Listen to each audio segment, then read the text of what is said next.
Our final program, random number 5, is just going to be a rectangle with random color. That's all it's going to have. So I'm going to pull some things off. These are, well, no, first I'm going to, before I start making any changes, I'm going to come up here and I'm going to hit remix. And I'm going to hit rename. And this is going to be random number 5. And I'll save that. Now I can go ahead and start pulling some things off. I don't want that ellipse command. I'm going to pull off that fill command for right now. Actually, I probably could have used it, but that's okay. So what I want this time, I've got a background block, cool. I've got a stroke block with a color on it. I got a stroke weight block, okay, great. So I am going to bring over a fill color block, and I'm going to do similar to what we did in the previous on number 4. I'm going to drop this menu down. I'm going to go to the RGB 25500. And I'm going to click off of it. You have to click outside of it to make it kind of pop and give you those little holes there. Time to fill in the random numbers here, so I'm going to bring them from the math drawer and drop them in. Boom, 1, 2, 3, like that.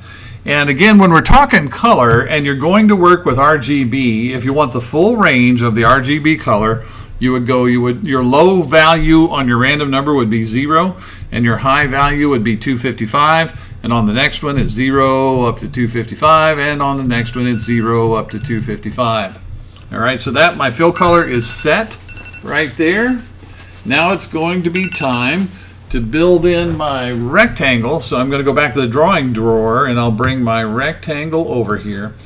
And I've got some numbers already figured out that I want. I'm going to make the X 0, the Y 100, the width 400, and the height is going to stay at 200. I'm just going to leave that at 200. So the only thing I'm really planning on making random about this rectangle is its color.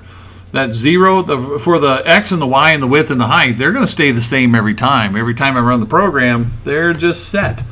All right, here we go. Reset, run, reset, run, reset, run.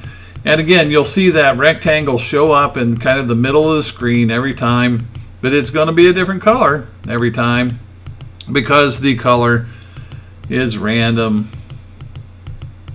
Yay. Okay, this one's done.